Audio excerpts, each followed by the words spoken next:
Hello, beautiful people. Welcome if it's your first time. Welcome back if you are subscribed and you've already seen some of the videos here. Today, I want to dive into a sweet topic. But first, I want to let you know that on this channel, we talk about how in life it's not only me and it's not only you, but life's ups and downs are universal. And when we're going through the least pleasant time, we can grow, we can find strength, and we can have compassion on ourselves. And when we're going through those joyous, wonderful times, we can be present for those and we can embrace those. So, as I mentioned today, I want to talk about what really matters in life. What really matters in life. And I don't know if you've had the experience, but I have had the experience of speaking with someone shortly before they transition out of this life. And I think, that's really, those are precious conversations because that person has had time to think typically and reflect. And you can get a lot of wisdom from someone who has had genuine, true, real time to think and reflect. And when it comes down to something, you know, regarding ceasing to exist, I think there's, you know, I think that's a very important thing. And I think it's very important to glean from someone who's at that point in life.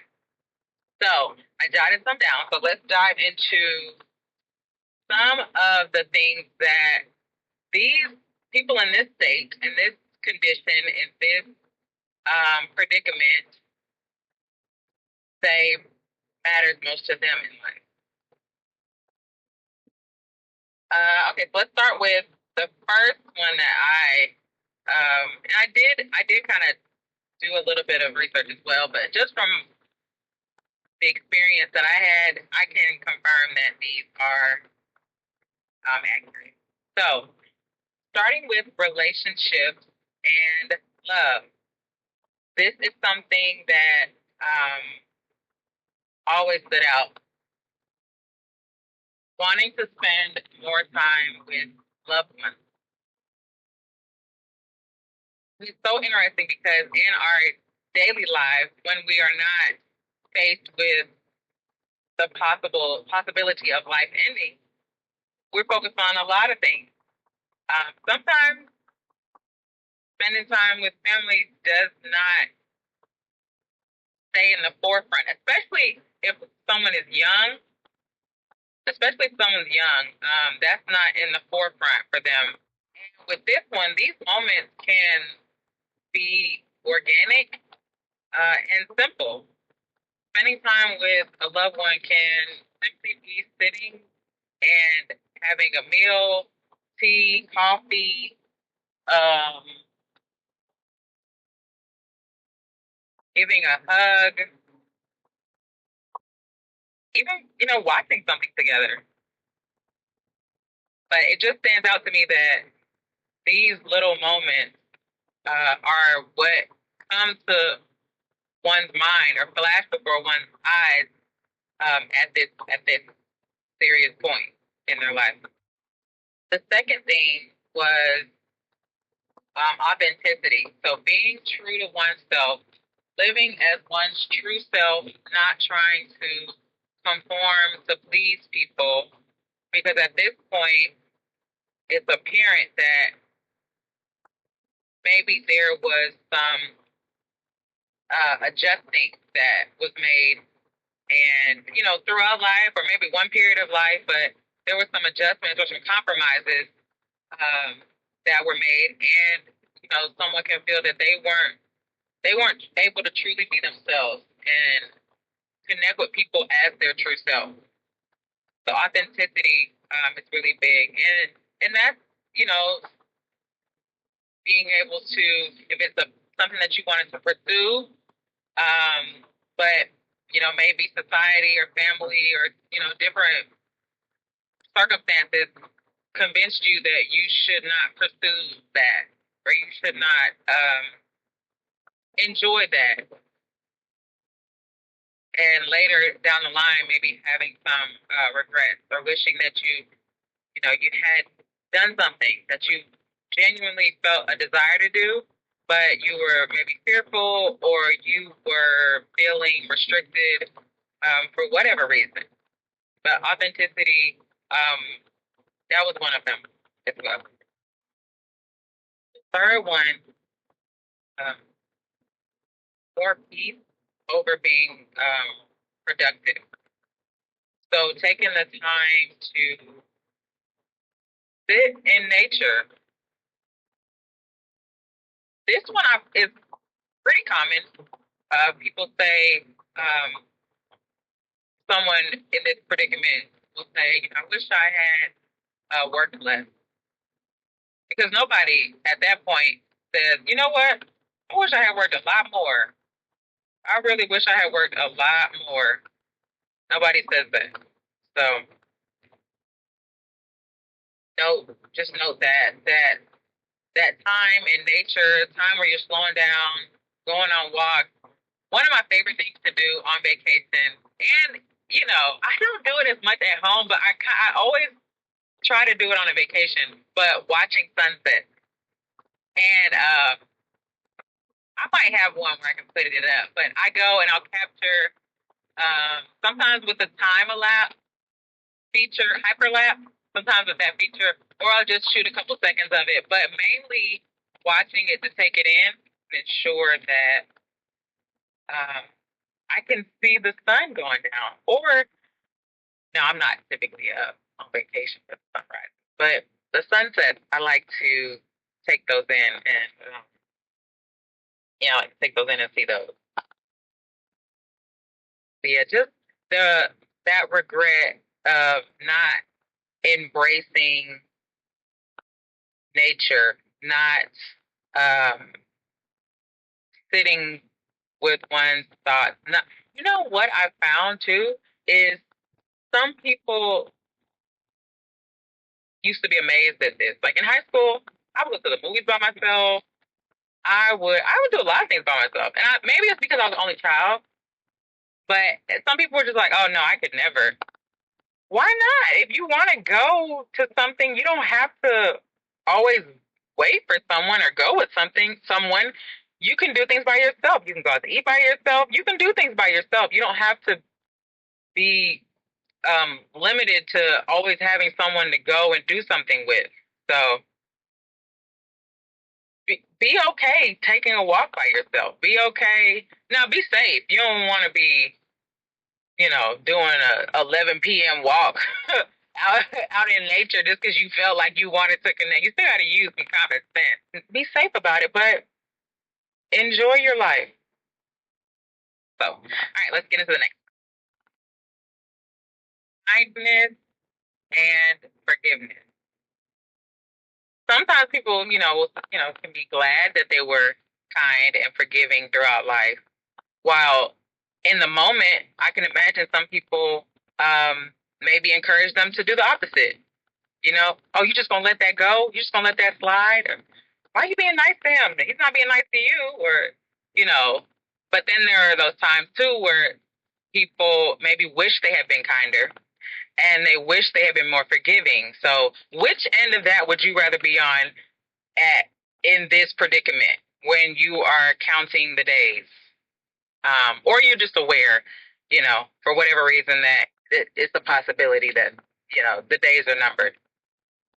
Would you rather have forgiven more people than you didn't? Would you rather have been kinder to more people than you were not kind or pleasant to? Really consider, um, really consider these things because it seems like these are the things that matter the most. We take them for granted every day that we are living and have an opportunity, but these are the things that you may, whatever condition you're in, whether you're laying in a hospital bed or whether you're, wherever you may be, when whatever, when it happens, if you have time to think and reflect, these are some of the things that are really going to be plaguing your brain and your mind. And if you did not take advantage of rectifying these things today, can you be a little kinder? Can you forgive a little more? Because it seems like you doing that can give you comfort at a very serious point in your life. So just consider that. You don't want to leave with that quote unquote taste in your mouth, or you having that taste or that thought of you in someone else's mind or mouth. Just strive for peace. Live peaceably, if possible, with all. That's one of my goals. We know we can't make everybody happy. That has been said many a time. But do we have to not try? At least try. Have a life of meaning or have made some sort of contribution. This is another one that stands out because sometimes a life that matters to us that are well and able may seem like monetary. How much should I make? How big did my business get? You know, how much am I going to be able to, I guess pass down or pass on?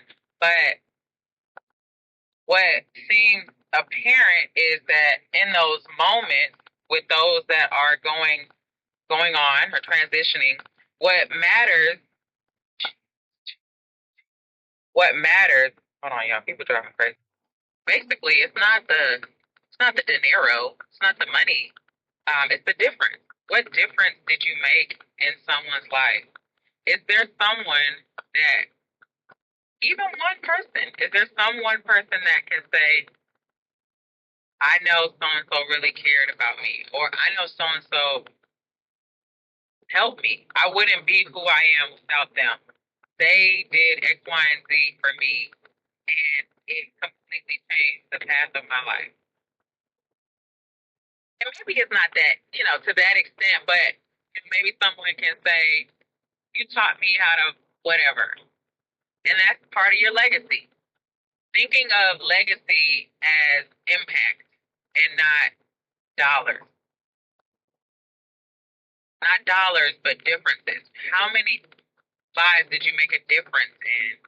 And that could be through a plethora of things. It could be through conversations. It could be through product. It could be through mentoring. It could be through a number of things.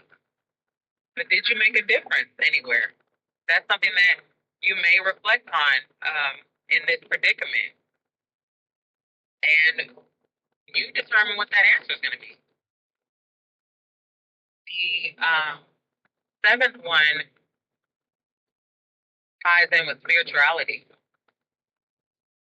Oftentimes, people in that predicament can say they feel a sense of peace or have an ability to detach from, what their body might be feeling, but being elevated in a sense where it's like, I don't feel what my body is going through, and I'm ready, and I'm okay, and I'm at peace, and I can let go. Those type of words, that type of speech, can come from having a spiritual relationship with Jesus, with God, your creator. You don't want to be in that predicament and be unsure or have a regret or wish you had done something about that deep longing or done something about that void, sooner in your life. So being on this side today and being able to do something about that That's something to not take for granted. You're very fortunate to, if you don't already, and if you do, you're very fortunate, because that can help you prepare. Not that it's anything that you're looking forward to like that, but that can help you prepare for this predicament, this situation that we're talking about. So with all that was said, this is just some advice coming from some people that are not around anymore. So I just wanted to share these, because why not be aware of this while we're still able to seize the day? So I thought this was, could be very beneficial. Outside of those things that someone in that predicament might reflect on, it also does something for those around them, to have these conversations with them, if possible, to spend this time with them, if possible. And when I say if possible, I mean if there's enough advance notice, if you're privy to what might be taking place, what might be happening. And if you're scared, or uncomfortable, just know that it's a part of life. It's a cycle of life. It's part of life. And, however you can be there with someone, for someone, get some solace or comfort for yourself, you should take advantage of those moments, because you can't get those back. You can't get those back. So, yeah, those are the things that matter in life. And I'm assuming that with hearing those things that matter in life, you can automatically figure out what doesn't. And sometimes the things that don't matter in life, we give the most attention to. Can you tell me in the comments what's something that you will start giving attention to now that you've had some time to reflect on the list of things that people that are transitioning say they wish they would have focused more on, or they're glad that they focused more on? What is one thing that you're going to start focusing more on this side? I would love to know in the comments. This is a little weighty topic, but I thought it would be okay to talk about it and grow and learn from it. So if you enjoyed this video, or if you felt moved by anything in this video, please give it a thumbs up. You can leave a comment about something that you're going to focus more on. Share the video with someone, whatever point they're at. If they came to your mind, you can share the video with them. And if you haven't already, and if you want to, please subscribe to the channel. Thank you for watching. And yeah, check the description box. I might put a worksheet down there. So check the description box, like a one-pager, just kind of summarizing this. And it's something that you can keep before your eyes, just to ensure that you live life a little better each day. So thanks for watching. Thanks for tuning in. I'll see you in the next video.